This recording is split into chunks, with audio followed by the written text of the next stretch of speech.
Before Napoleon sold Louisiana to the United States, before the American frontier stretched west across a continent, before the French Empire collapsed under its own weight, one island made all of it happen. Not France, not Britain, not Spain.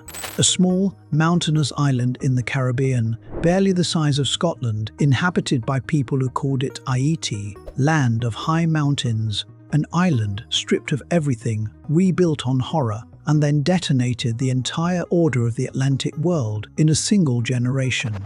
The people who did it were not supposed to be capable of it. That was what their enslavers told themselves. That was what European governments, parliaments, and philosophers told themselves. On the night of August 22nd, 1791, 500,000 people in chains responded with fire. This is the story that most history books bury in a paragraph. This is the story that slave-holding empires spent 2 centuries trying to contain and erase. And by the time this script reaches its final word, you will understand why a single island in the Caribbean Sea changed the entire trajectory of the modern world.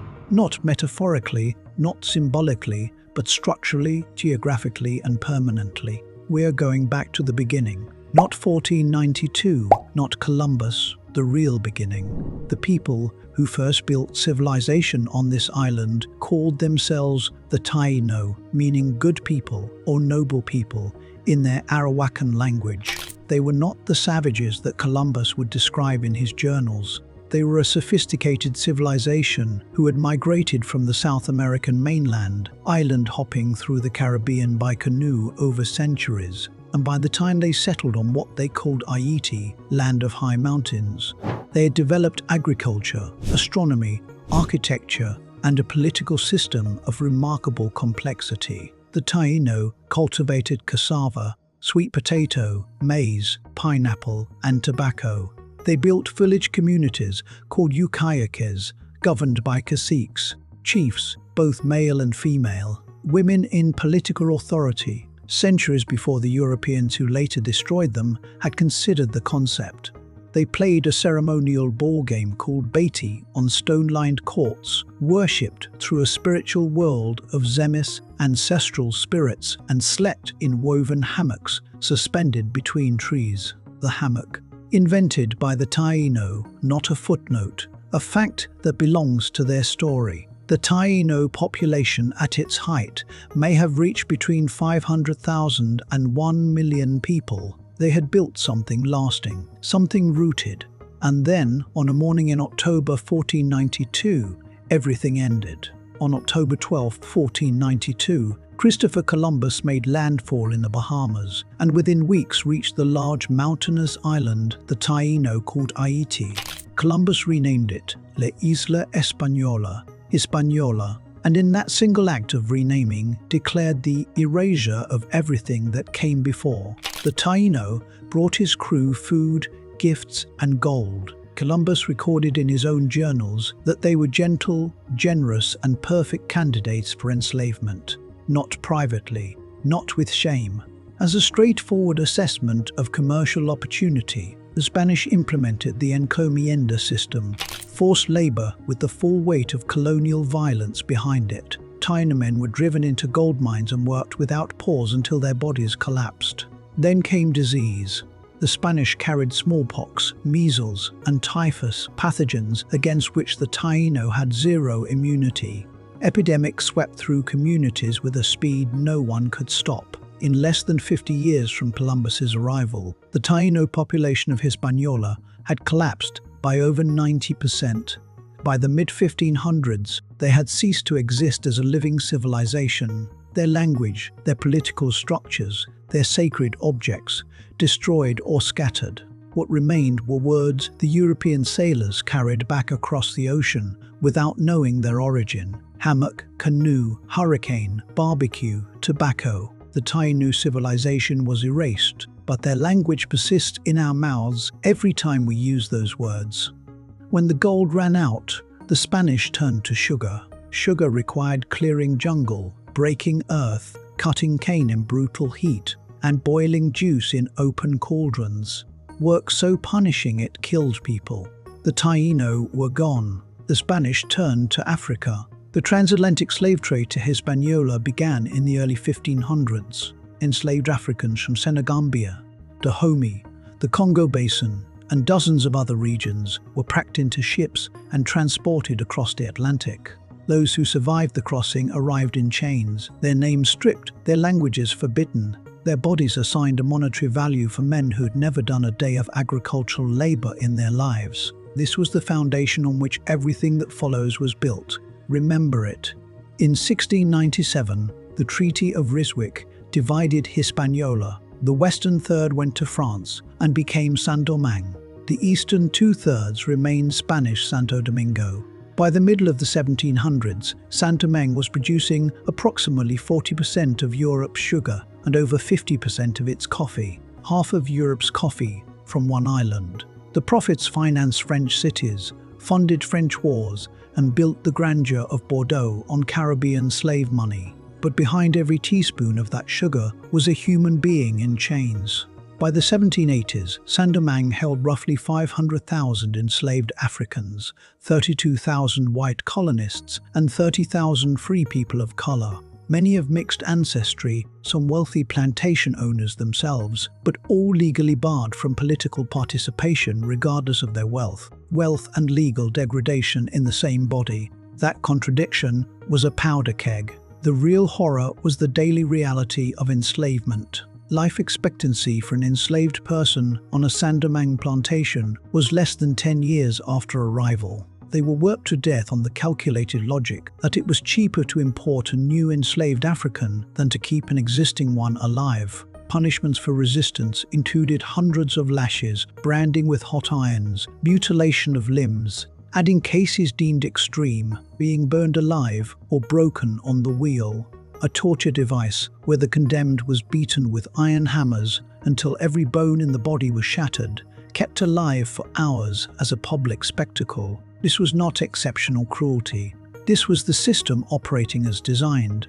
500,000 people held in bondage by 30,000 whites through the instrument of total, permanent terror. Every broken body on display was a message. There is no way out. They were wrong. In the second half of the 1700s, the Age of Enlightenment was spreading across the Western world. John Locke argued that all individuals possessed natural rights no king could remove. Rousseau argued the political authority derived from the consent of the governed. The American Revolution of 1776 declared that all men are created equal. The French Revolution of 1789 erupted with the cry of liberté, égalité, fraternité. But neither revolution resolved the contradiction at their center, neither applied their principles of liberty and equality to the enslaved. The American founding fathers declared all men equal and returned to their plantations. The French National Assembly debated whether the rights of man applied to free people of color in the colonies. The answer initially was no, and in Saint-Domingue, people were paying attention. Among the free people of color was a man named Vincent Augué. Educated in France, present in Paris during the French Revolution, Augué returned to Saint-Domingue in 1790, convinced the revolution's logic applied to him. In October 1790, with roughly 300 followers, he launched an armed uprising demanding political equality for free people of color, explicitly not the abolition of slavery. The uprising was crushed within weeks. In February 1791, Vincent Augué was publicly executed on the breaking wheel in Le Cap, his body left on display as a warning to anyone who might follow. But colonial administrators never understand the messages they send. The message received was not that resistance was futile. The message received was that the colony was afraid, and in the mountains north of Le Cap, the enslaved population was watching. 6 months later, on the night of August 14, 1791, in a forest clearing called Bois Caiman, the Caiman Wood, a voodoo ceremony was held. It was led by Dutty Bootman, a man of Senegambian origin who had been enslaved in Jamaica before being transported to Saint-Domingue, where he had built a reputation for physical presence and spiritual authority. Alongside him was a voodoo priestess named Cécile Le Fatiman. Together, they conducted a ceremony that brought together representatives of the enslaved workforce from across the northern province. Prayers were offered, an oath was sworn, an animal was sacrificed, and those present drank its blood as a ritual seal of absolute commitment. What was sealed of Boyas Caiman was a covenant. They would break their chains or die. 8 days later, on the night of August 22, 1791, the northern province of Saint-Domingue exploded. Tens of thousands of enslaved people rose simultaneously across the northern plain.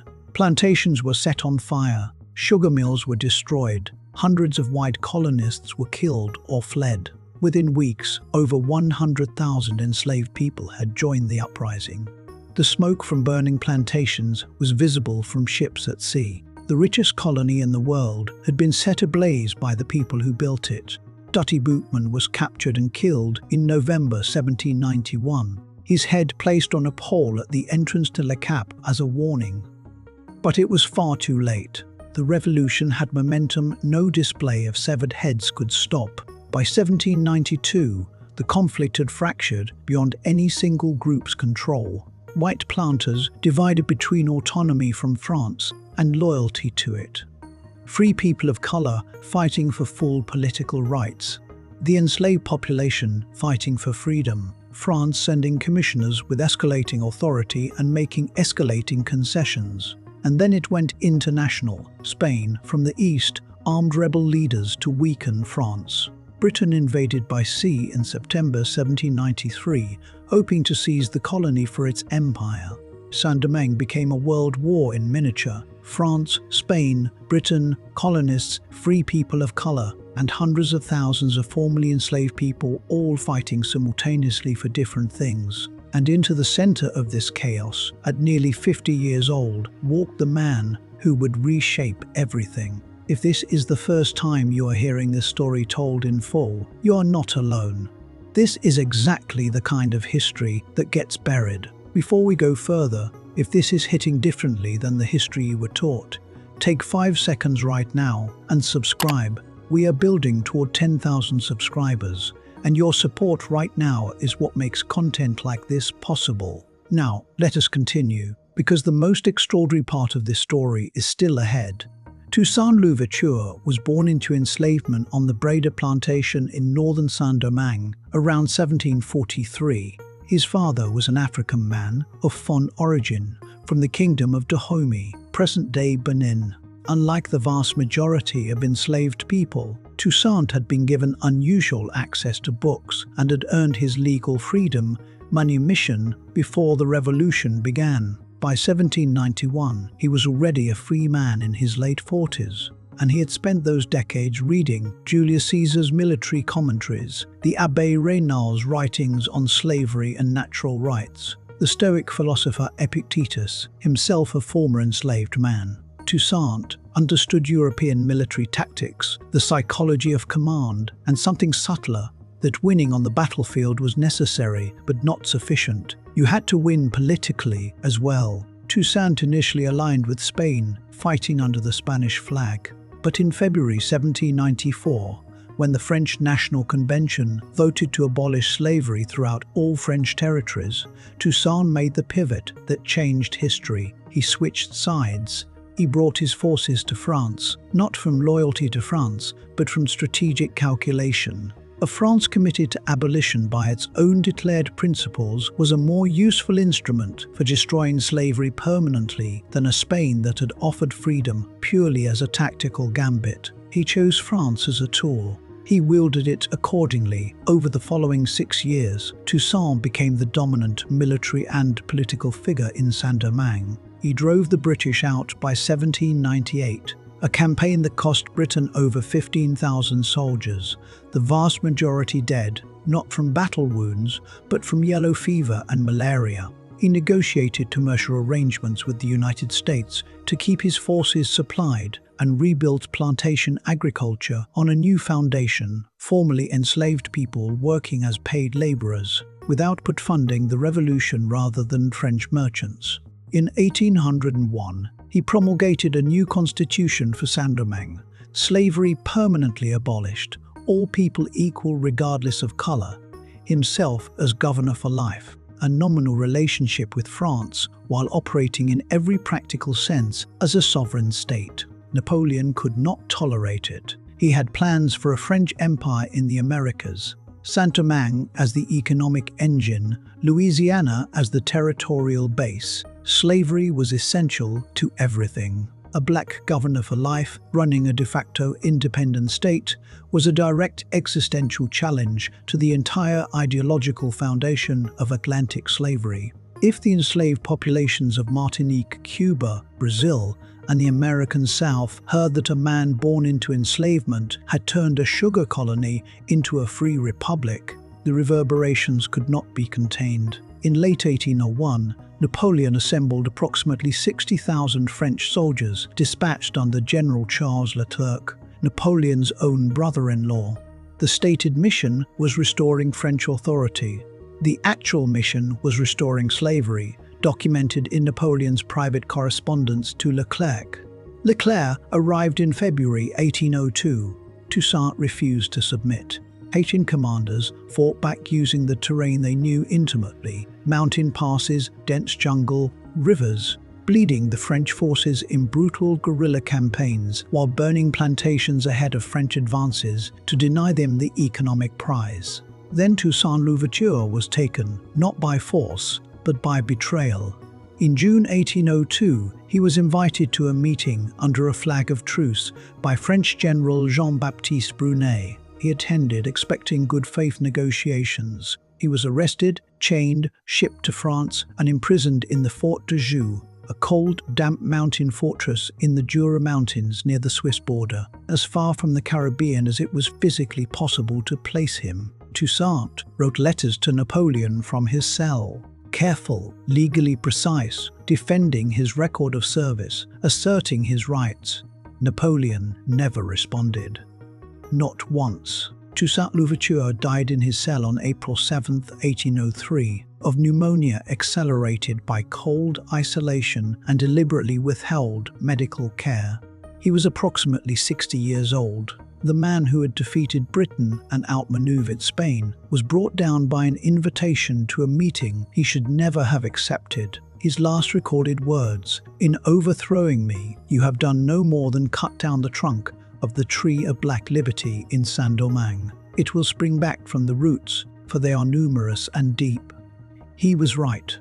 With Toussaint gone, leadership passed to Jean-Jacques Dessalines. Where Toussaint had been a diplomat and strategist who read Caesar and corresponded with American presidents, Dessalines was something else entirely. He had been born into enslavement and had never been free before the Revolution. The scars from whippings were visible on his back to anyone who looked. He was not a man who theorized about freedom. He was a man who had lived the full meaning of its absence. His motto, liberty or death. Dessalines had nominally submitted to French authority after Toussaint's capture, watching carefully. He watched French forces begin disarming formerly enslaved soldiers. News reached him from Guadeloupe, where France had already restored slavery, and the resistance leader Louis Delgrès had blown himself up with his followers rather than be re-enslaved. The pattern was unmistakable. In October 1802, Dessalines broke with France and launched the final phase of the revolution. He was joined by Henri Christophe and Alexander Pétion. Even Polish soldiers, dispatched to Saint-Domingue by Napoleon against their will, defected to the Haitian side rather than enforce re-enslavement. Dessalines granted them citizenship. And then yellow fever finished what guerrilla warfare had been working toward. General Leclerc himself died of yellow fever in November 1802. His replacement, Rochambeau, escalated to atrocity, importing attack dogs from Cuba to hunt rebels, drowning prisoners at sea, conducting mass executions. None of it produced submission. Of approximately 60,000 men Napoleon had sent, tens of thousands were dead.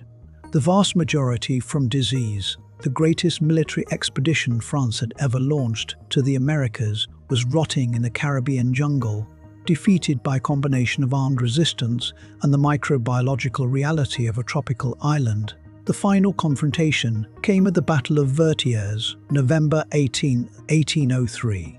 Dessalines' forces assaulted the French fortified position. The French lines broke. Rochambeau evacuated. The French were gone. 43 days later, on January 1, 1804, Jean-Jacques Dessalines stood before the gathered people and declared independence. He restored the Taíno name Haiti, and he did something no other Atlantic revolution had done. He abolished slavery completely, permanently, and unconditionally as the founding principle of the new nation. Not a wartime measure, not a conditional grant. The constitution of the new state declared every person in Haiti free, regardless of color.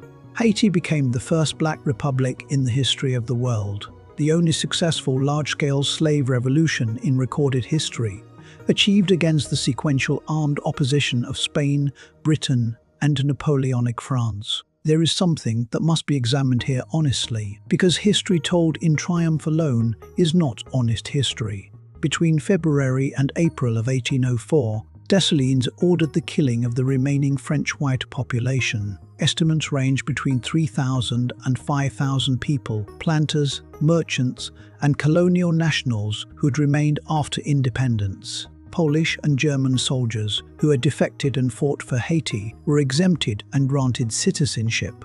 But the core order was systematically carried out. Dessalines explained his reasoning directly. As long as French nationals who had been part of the colonial class remained on Haitian soil, France retained both a pretext and a local constituency for military re-intervention and the restoration of slavery. The only way to make independence irreversible was to remove that constituency permanently. It was brutal. It was deliberate, and it is impossible to evaluate honestly without holding in the same frame the 2 centuries of systematic torture, mutilation, and worked-to-death bodies that preceded it, and France's already demonstrated willingness in Guadeloupe to restore slavery the moment it had the military capacity. This context does not make the killings uncomplicated. It makes them comprehensible within a specific historical logic. And Dessalines' calculation was not paranoia. It was informed observation of demonstrated behavior. Now, the shockwaves. Because this is where the story of one Caribbean island becomes the story of the entire Western Hemisphere. Begin with Napoleon Bonaparte.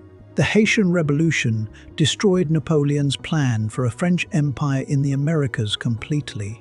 Saint-Domingue was to be the financial engine. Louisiana, the vast territory stretching from New Orleans to present-day Montana, was to be its base.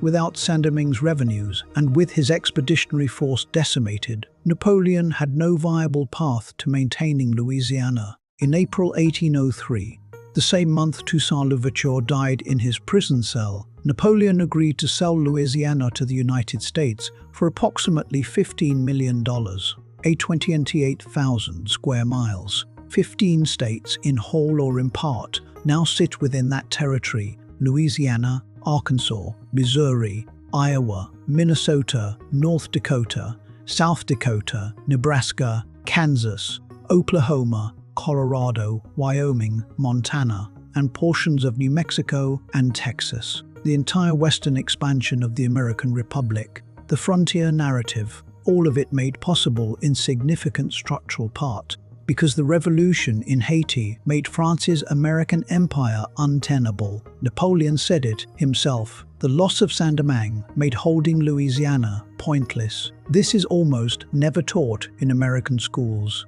The shockwaves moved in every direction, in every slave-holding society in the Americas. The United States, Cuba, Brazil. The Haitian Revolution produced what historians call Haitian fever, a profound, documented terror among slave-holding populations that their own enslaved people might do what the Haitians had done. American Southern politicians referenced Haiti explicitly in congressional debates about slavery as a nightmare, as the future they were fighting to prevent. Slaveholders spent decades attempting to prevent any information about Haiti from reaching the people they enslaved.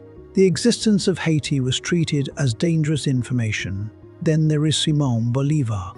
When his liberation campaign was collapsing in 1815, Haitian President Alexandre Pétion gave him financial support weapons, supplies, and soldiers, with one condition: that Bolivar abolish slavery in every territory he liberated. Bolivar agreed, returned to South America with Haitian resources, and completed the liberation of Venezuela, Colombia, Ecuador, Peru, and Bolivia. Haiti funded and supplied the liberation of an entire continent, almost never mentioned in standard accounts of Latin American independence. And then Haiti paid a price that no nation should be required to pay for its own existence. In 1825, France sent a naval squadron to Haitian waters with an ultimatum: pay an indemnity of 150 million gold francs, subsequently negotiated to 90 million to compensate former French colonists and slaveholders for what they had lost in the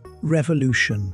The property they had lost, in the logic of the agreement, included the formerly enslaved people themselves. Haiti was presented with a demand to pay for the freedom of its own citizens. To service this debt, Haiti was forced to take predatory loans from French and American banks at punishing interest rates. Economic historians estimate Haiti paid the equivalent of between 20 and 30 billion modern US dollars over the lifetime of the debt. That debt was not fully paid off until 1947, 122 years of payments to the descendants of the people who had tortured, worked to death, and enslaved the Haitian population, paid for the privilege of having survived. The United States did not formally recognize Haitian independence until 1862, 58 years after the Declaration, because recognizing a black republic founded on slave revolution was considered politically intolerable in a nation where slavery remained legal. Return now to the name, Haiti, land of high mountains. The name the Taíno gave this island before Columbus arrived, before the Spanish enslaved them out of existence, before the French built their empire of sugar and systematic death. When Dessalines restored that name on January 1, 1804, he was reaching back across 500 years of colonial erasure and reclaiming the identity of the people who had been here first. Their word huracan gave us hurricane. Their word canoa gave us canoe. Their word barbecue gave us barbecue. Their word tobacco gave us tobacco. They were erased as a civilization, but never fully silenced. The Haitian Revolution is not obscure for lack of documentation.